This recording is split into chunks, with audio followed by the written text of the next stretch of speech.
Eu vou citar rapidamente os desafios mais ventilados ultimamente, mas eu quero depois gastar tempo naquilo que tem sido, ao meu ver, a maior necessidade realmente para nós estarmos envolvidos na obra missionária.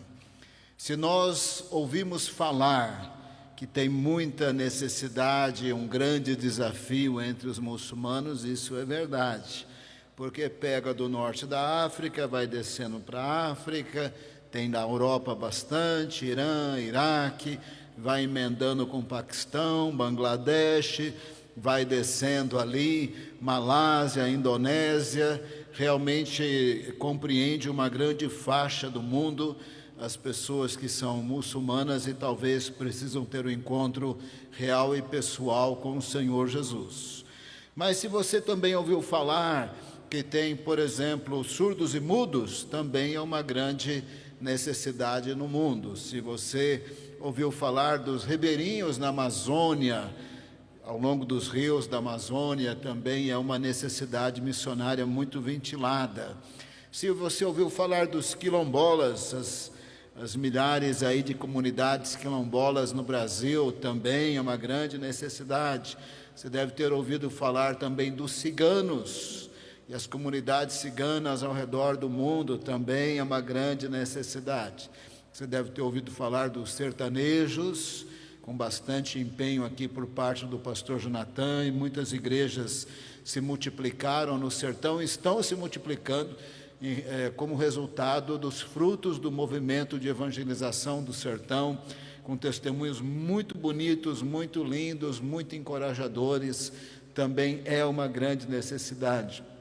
Se você ouviu falar de que as nações, o mundo está globalizado e as nações estão se movimentando por causa da imigração de negócios, você deve ter percebido que tem bastante chineses vindo para o Brasil e comprando muita coisa.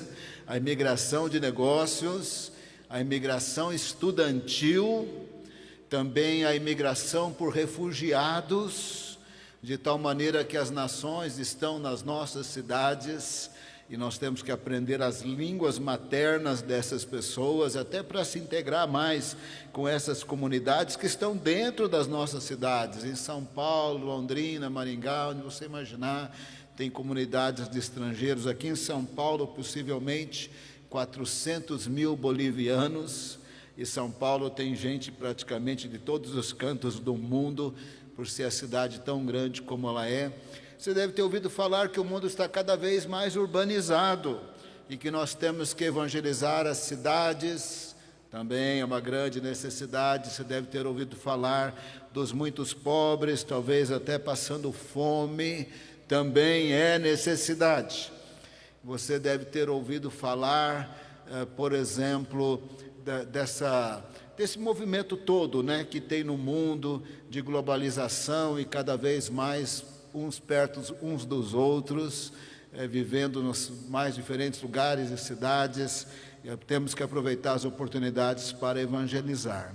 Irmãos, se fôssemos falar das necessidades sem dizer das últimas tribos isoladas, em lugares mais remotos da terra, com barreiras políticas, geográficas, sociológicas, mas Deus é Deus. A palavra do Senhor diz que o Evangelho vai chegar em todas as línguas e todos os povos, vai chegar.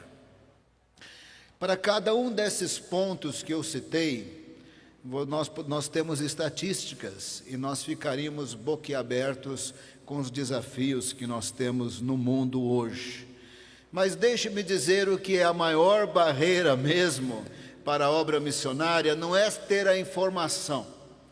A maior barreira mesmo é a gente conseguir responder com profundidade, impacto nas nossas vidas, a pergunta: quem é Jesus?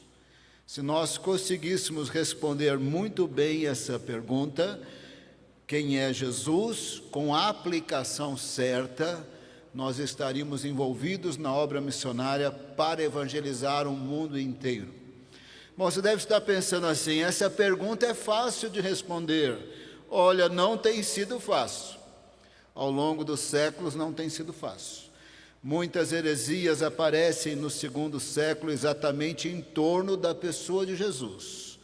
Ou ele era só Deus, parecia que era homem, mas não era, ele era só Deus, ou ele era só homem. E nos dias de hoje, no mundo hoje, tem pessoas que têm plena convicção que Jesus é só um mestre do ensino moral imbatível. Faça para o outro o que você gostaria que ele fizesse para você, ame o próximo como a você mesmo. É o ensino moral de Jesus imbatível, não tem como melhorar isso. Para algumas pessoas, Jesus é o mestre do ensino moral imbatível. Para outras pessoas, Jesus é um revolucionário que vai acabar com as injustiças e as corrupções do mundo, da teologia da libertação, por exemplo. Esse é o Jesus que eles creem. Também tem o Jesus Espírito de luz. Ele já chegou no nirvana de tanto que ele se reencarnou, e ele é o Espírito de luz daqueles que assim creem. Tem o Jesus que é só profeta de Alá. É só um profeta, ainda assim não é o maior de todos, mas ele é um profeta de Alá somente. Tem o Jesus que é um avatar dos esotéricos, no conceito hindu de avatar, uma espécie de materialização da divindade, e ele é somente um caminho para Deus. Tem muitos caminhos para Deus e ele também é um caminho para Deus. A lista vai longe, tem muitas definições de Jesus, e mesmo os crentes, quando têm a definição certa, nem sempre eles têm a aplicação certa, e é isso que está nos impedindo de estar envolvidos na evangelização da nossa cidade, do nosso país e do mundo. Eu vou te mostrar isso na Bíblia. Eles esperavam a vinda do Messias, que iria libertá-los do Império Romano, ia instituir de novo uma monarquia à semelhança do rei Davi, vencendo todas as nações ao redor, não perdendo uma batalha. Se nós estivéssemos lá oprimidos pelo Império Romano, tudo que nós gostaríamos é que o Messias fizesse exatamente isso, que ele viesse e acabasse com a opressão do Império Romano. O Império era muito difícil viver nos dias do Império Romano.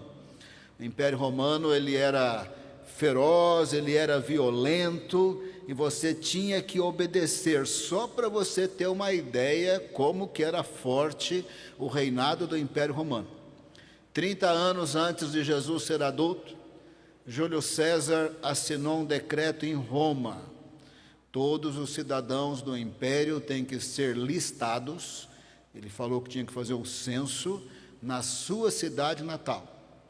Porque a partir de quantas pessoas tinham nascido naquele lugar, ele ia definir os impostos e o número de soldados que tinha que sair daquela localidade para os exércitos. José e Maria moravam nas montanhas do fim do mundo de Nazaré, um lugarzinho de nada de 3.000 habitantes, subiram no burrinho e foram até Belém da Judeia, porque o controle e a autoridade do Império Romano sobre todos os cidadãos, e ai deles se não obedecessem o imperador. Então eles viajam do fim do mundo para fazer parte do censo de todo o Império Romano, por uma ordem de Júlio César dado em Roma, para você ter uma ideia como era difícil. Então tudo que eles queriam é que o Messias viesse e os libertasse, estabelecesse uma monarquia, de tal maneira que eles criam em Jesus, corretamente, o conceito de quem era Jesus, mas eles tinham a aplicação errada. Nós podemos ler em João, capítulo 1, verso 40, João 1, verso 40, eu vou ler até o 42, eu vou ler alguns textos aqui e ali, conforme eu falo. João 1, verso 40, então André, irmão de Simão Pedro, era um dos dois que tinham ouvido o que João dissera e que haviam seguido a Jesus. O primeiro que ele encontrou foi Simão, seu irmão, e lhe disse: achamos o Messias, isto é, o Cristo. e o levou a Jesus. Jesus olhou para ele e disse: você é Simão, filho de João ou de Jonas, será chamado Cefas, que significa Pedro, que significa pedregulho, que significa uma pedra não tão grande que caiba na palma da nossa mão e a gente consegue jogar longe.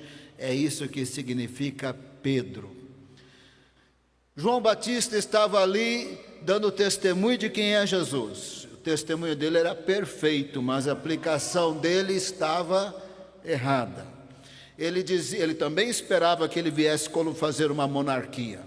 João Batista dizia: eu sou a voz que clama no deserto, preparando o caminho do Senhor, que lá Isaías significa o caminho do eterno.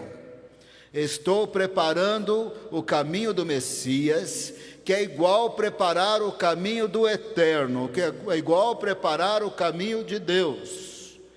E este eterno, concebido em Maria, se tornaria homem, Deus homem, homem Deus, para ser totalmente imaculado, para morrer naquela cruz, como Cordeiro imaculado, Cordeiro de Deus imaculado, que tira o pecado do mundo.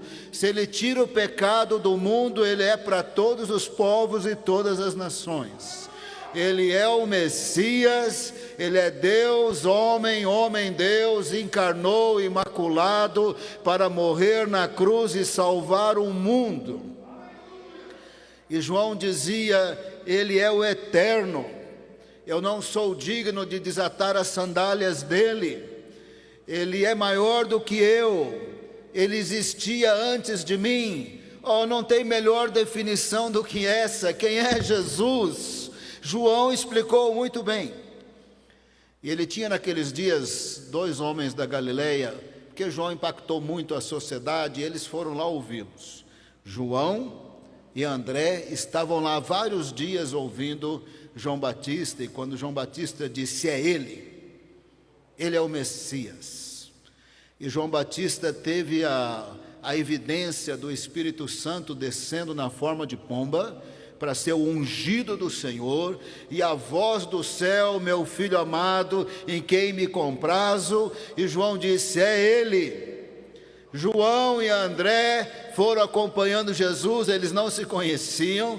Diz o capítulo 1 de João que Jesus se vira: o que vocês estão querendo? Eles se apresentaram: nós estamos querendo saber mais. Pernoitaram onde Jesus estava, se converteram. E acabamos de ler que André apresentou Jesus para Simão e disse: achamos o Messias.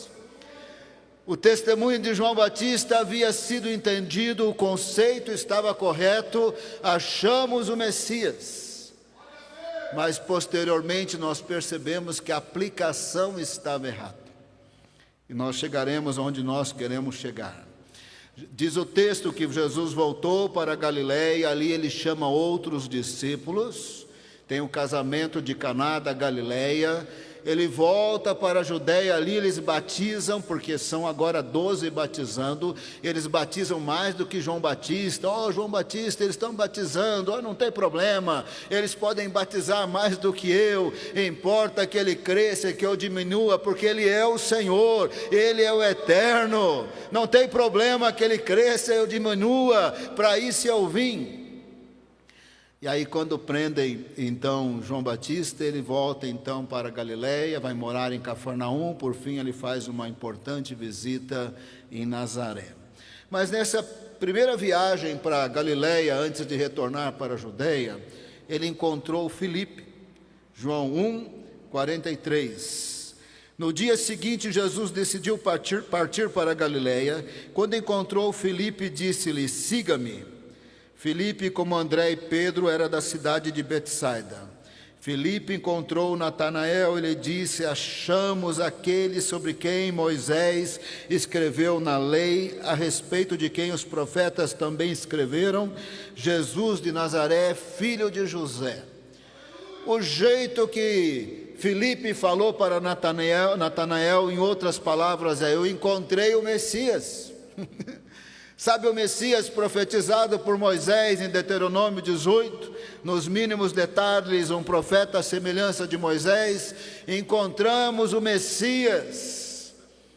O conceito estava correto, a aplicação não estava muito certa. E nós percebemos que a aplicação não estava certa em várias ocasiões. Numa certa ocasião, a mãe de João e Tiago disse assim para Jesus: quando o Senhor estabelecer a sua monarquia aqui na terra, a semelhança do rei Davi, quando o Senhor nos libertar do Império Romano e nós não tivermos mais inimigos e vencermos todo mundo, que os meus filhos sentam à sua direita e à sua esquerda. E assim eles compreendiam. Ele era o Messias, o conceito estava certo, mas a aplicação estava errada. Não era esse tipo de Messias. Ele não veio para estabelecer um governo humano. Evidentemente que quando Jesus transforma pessoas, elas se tornam sal da terra e luz do mundo. Evidentemente que crentes também em posições políticas e públicas, mudados e transformados, podem ser uma bênção para os seus países e governos. Porém, o reino de Deus não é governo humano. O reino de Deus está no mundo, mas não é deste mundo. Cresce como semente de mostarda, pode impactar o ensino, pode impactar as comunicações, a mídia, pode impactar a sociedade, o sistema judiciário, pode impactar governo, pode impactar, mas não é governo do mundo. Está no mundo, mas não é do mundo, e cresce como semente de mostarda até ter a sua plenitude na volta de Jesus. Lá Jesus vinha pregando e eles tinham certeza que ele era o Messias. E eles estavam certos, ele era o Messias. Aí, em Cesareia de Filipe, perto, não muito longe do Monte Hermon, no norte de Israel, Mateus 16, verso 13, Jesus pergunta para os discípulos: quem os homens dizem que o Filho do Homem é? Mateus 16, 13. Eles respondem: olha, dizem que o Senhor é João Batista, ou Elias, ou Jeremias, ou um dos profetas. E o verso 15, Jesus pergunta: quem vocês dizem que eu sou? Pedro responde certinho. Você quer saber? Ele sabia o certinho, desde a Judéia que ele sabia. Ele diz: tu és o Cristo, o Filho do Deus vivo. Jesus responde: feliz é você, Simão, filho de Jonas, porque isso não foi revelado por carne e sangue, mas por meu Pai que está nos céus. Você é Pedro, você é um pedregulho. Aqui em português a gente não percebe, mas no grego a gente percebe o jogo de palavras. Você é um pedregulho, mas sobre esta pedra, no grego, sabe, uma montanha de pedra, sabe, um penhasco, uma coisa enorme, uma rocha muito grande. Sobre esta pedra, grande rocha, não é pedregulho, edificarei a minha igreja, e as portas do inferno não prevalecerão contra ela. Jesus disse: você é um pedregulho, a sua definição está certinha. Eu sou o Cristo, eu sou o Filho de Deus. E sobre essa grande pedra, que é Jesus, a pedra angular, quem está nele, edificado nele, as portas do inferno não vencem. O inferno é o lugar dos mortos sem Deus. Quem tem Cristo tem vida eterna, não vai para o inferno. O inferno, também no sentido de demônios se levantando, estão derrotados no nome de Jesus. O inferno não vence Jesus, e não vence quem está edificado em Jesus. Sobre essa pedra que é Jesus, estamos edificados, e o inferno não tem poder, a morte não tem poder, pecado não tem poder. Cesareia de Filipe tem essa grande rochedo, está lá até hoje, não saiu do lugar. Dentro dessa grande montanha de pedra em Cesareia de Filipe tem uma gruta. Essa gruta era chamada Porta do Inferno. Tem muitas mitologias em torno dessa gruta naqueles dias. Jesus estava dizendo, se você quiser vitória contra o inferno, e os judeus bem sabiam o que era inferno, o Hades, eles bem sabiam o que era, você tem que estar edificado na rocha que é Jesus. Não parou aí. Jesus disse para Pedro, eu te dou as chaves do reino, que você ligar aqui terá sido ligado na terra, terá sido ligado no céu, que você desligar, terá sido desligado no céu.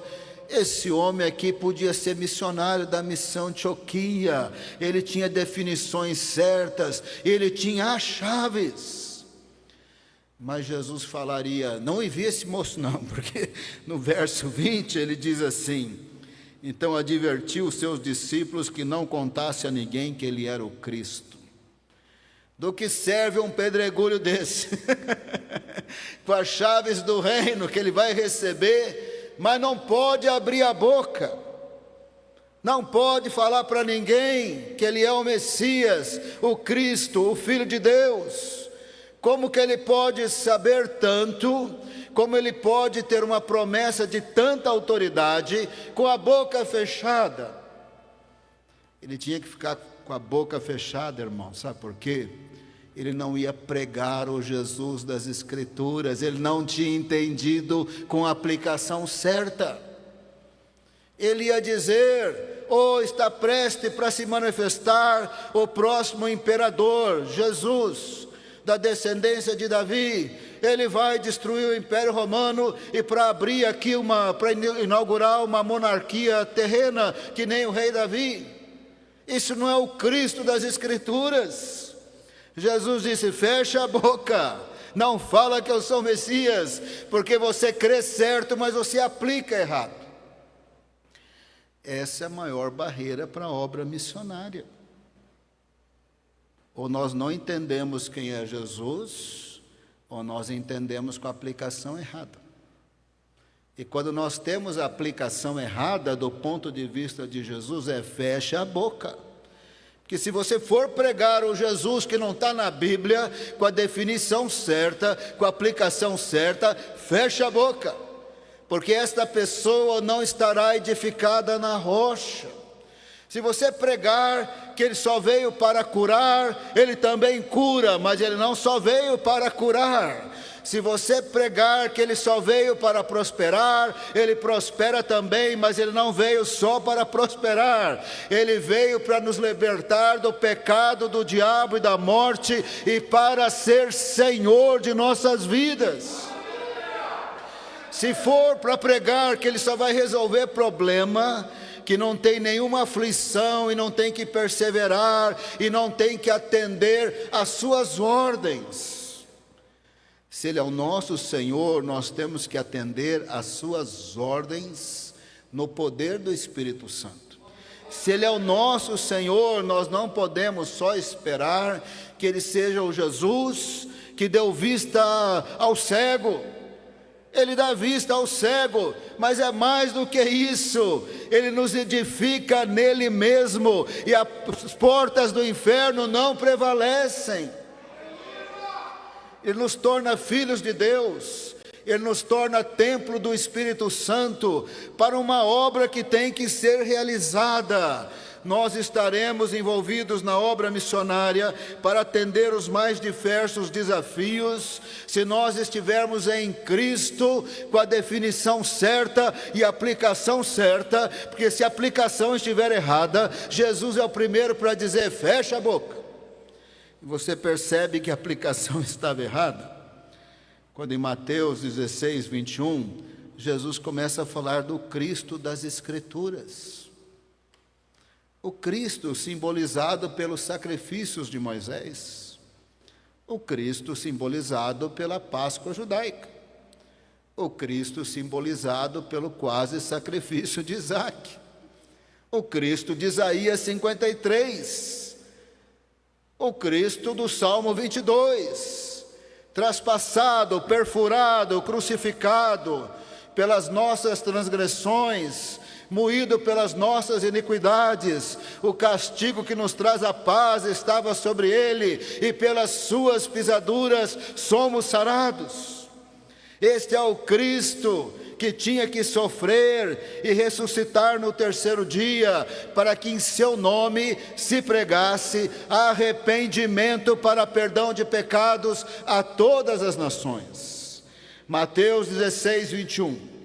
Desde aquele momento, Jesus começou a explicar aos seus discípulos que era necessário que ele fosse para Jerusalém e sofresse muitas coisas nas mãos dos líderes religiosos, dos chefes dos sacerdotes e dos mestres da lei, e fosse morto e ressuscitasse no terceiro dia.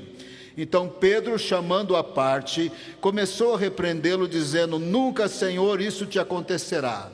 Jesus virou-se e disse a Pedro: para trás de mim, Satanás, você é uma pedra de tropeço para mim, não pensa nas coisas de Deus, mas nas dos homens.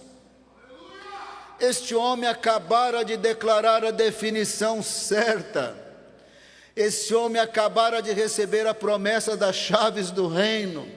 Esse homem acabara de ouvir, por enquanto, fecha a boca, porque ele não tinha entendido que Jesus ia morrer, ressuscitar, não só pelos judeus, mas pelo mundo todo. Ele é o Cordeiro de Deus imaculado, que tira o pecado de todo o mundo. E quando ele disse: isso não vai acontecer com o Senhor, não é que ele estava assim possuído por um demônio, mas aquela ideia do Cristo da monarquia, que não morreria na cruz, aquela ideia tinha origem demoníaca. Aquela ideia que ele veio para estabelecer um governo humano e não vencer o pecado, o diabo, a morte, tinha origem demoníaca. Aquela ideia cogitava das coisas do mundo. Aquela ideia que pensa que Jesus veio para estabelecer um governo humano, ela cogita das coisas do mundo, do poder do mundo. Como nós já dizemos, o Senhor Jesus, quando Ele muda e transforma uma pessoa, essa pessoa pode ser um ótimo governante, um ótimo político, um ótimo professor, um ótimo juiz, e assim influenciar o mundo. Nós somos sal da terra e luz do mundo, mas o reino de Deus não é governo humano. O reino de Deus está no mundo, mas não é desse mundo. E nós não podemos perder essa noção, porque do contrário nós estaremos cogitando das coisas dos homens e não das coisas de Deus. Deus está preocupado, Ele amou o mundo de tal maneira que Ele enviou o seu Filho, para todo aquele que nele crê não pereça, mas tenha vida eterna. Ele enviou Jesus para nos dar vitória sobre o pecado, o diabo e a morte, e quanto a isso, as portas do inferno não têm poder, não têm autoridade. Agora nós temos que estar cientes que Pedro não recebeu a ordem de ficar com a boca fechada eternamente. Um dia ele recebeu a ordem de abrir a boca. Demorou para a ideia entrar na cabeça, mas eles foram testemunhas da crucificação com todos os detalhes. Eles foram testemunhas do sepultamento. Eles foram testemunhas da ressurreição com detalhes na Judeia, com mais detalhes na Galileia. Por fim, eles tinham que voltar para a Judeia, para Betânia, quando Jesus subiu aos céus.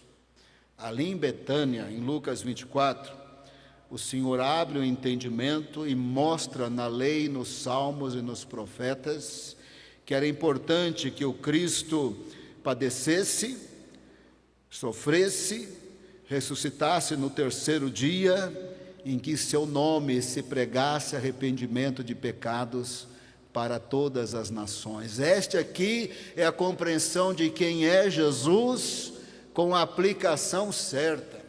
Se nós entendermos quem é Jesus, o que Ele veio fazer, com a aplicação certa, se torna indesculpável não evangelizar. Se torna indesculpável não orar, não treinar, não enviar e não cuidar de missionários. Só Jesus salva.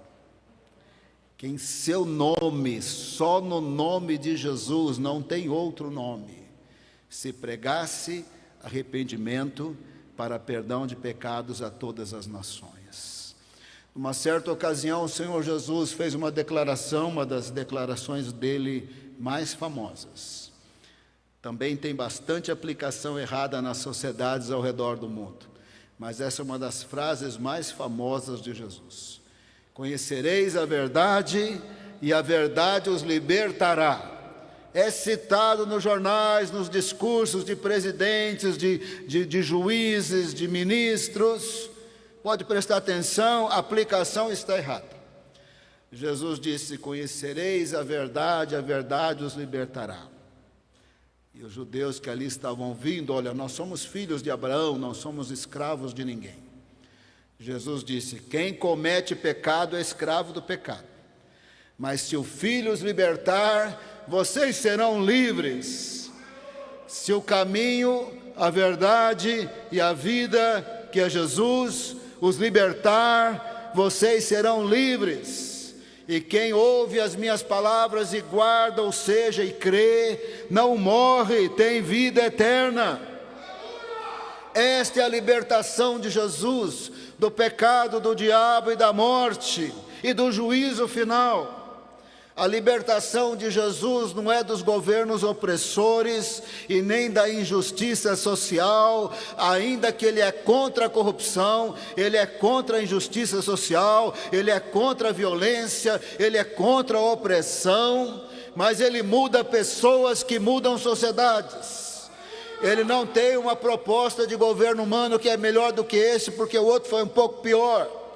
Ele muda pessoas que recebem através dele perdão de pecados e vida eterna, se tornam filhos de Deus, templo do Espírito Santo, e essas pessoas mudadas e transformadas, elas mudam o mundo. O Império Romano, irmãos, era pior do que o nosso Brasil, em corrupção, injustiça e imoralidade.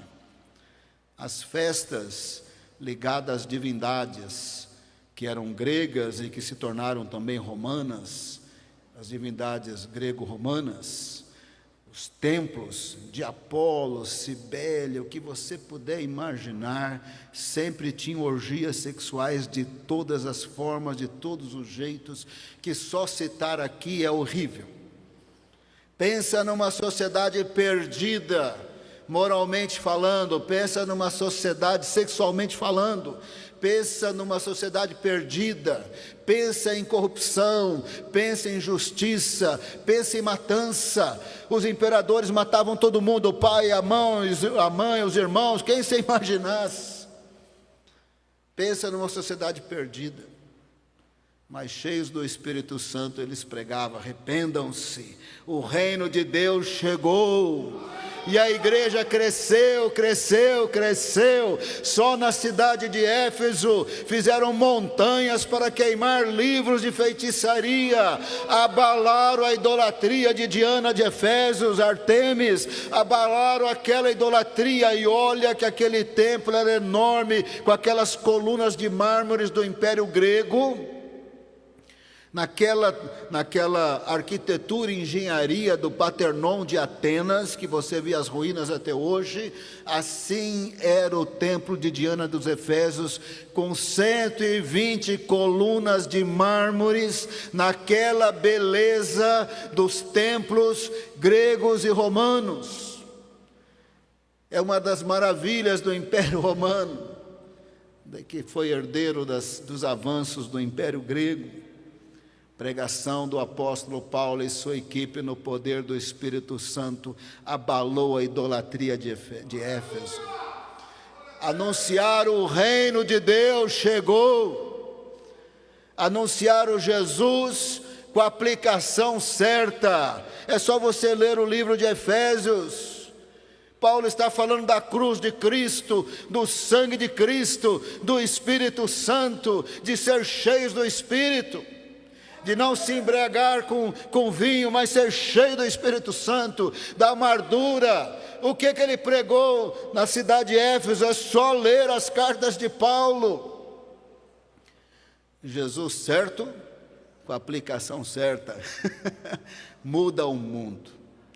Agora, se nós entendermos que Ele é o caminho, a verdade e a vida, não tem outro, se nós entendermos que quem conhecer Jesus, Ele é a verdade que liberta, e que se o Filho nos libertar do pecado, do diabo e da morte, verdadeiramente seremos livres, nós vamos querer evangelizar, porque não tem outro caminho, não tem outro jeito, não tem outra pessoa, não tem outra expiação, não tem outra maneira. Agora, nas aulas de missões, para você ter uma ideia como é que nós evangélicos estamos fraquinhos de definição e aplicação de Jesus, basta você perguntar numa aula, numa classe de escola dominical, o que acontecerão com aqueles que nunca ouviram? Você perceberá os crentes se mexendo na cadeira, Jesus salva, mas ele nunca ouviu, oh, Deus vai dar um jeito. Eu falo, olha, se Deus der um jeito, que bom, né? Mas nós acabamos de admitir que tem dois caminhos, Jesus e um outro jeito, que nós não sabemos explicar direito, mas que Deus deve dar para aqueles que nunca ouviram. Bom, você tem esse jeito que a gente não sabe explicar, mas Ele tem, mas Jesus, acabamos de dizer como evangélicos que tem dois caminhos. Se tem dois caminhos, por que eu vou evangelizar? Mas se eu souber quem é Jesus, tem que estar edificado na rocha que é Jesus, para ter perdão, para ter vida eterna, para a morte não ter poder, para as portas do inferno não prevalecer, para ele ter autoridade sobre a morte em Cristo, autoridade sobre os demônios em Cristo, no nome de Jesus. Aí nós vamos querer evangelizar, pregar. Agora, nós só tivermos uma definição de Jesus meio opaca, com uma aplicação errada, e olha que os discípulos demoraram para pegar a ideia. Sem dizer de João Batista, porque eu não quero me estender, né? João Batista estava preso, o Messias vai se manifestar, logo o Império Romano vai acabar e eu vou sair daqui. Ele mandou um recado para Jesus: o senhor é mesmo quem eu disse que o senhor é, ou vou esperar outro? Implicitamente Jesus falou: eu sou mesmo, mas eu não vim aqui para fazer uma monarquia, para estabelecer uma monarquia. Implicitamente ele disse isso: você vai continuar preso e você vai morrer, porque eu não vim aqui implantar uma monarquia. Jesus citou Isaías 35, olha que ele podia ter citado Gênesis até Malaquias. Você quer saber se eu sou eu mesmo?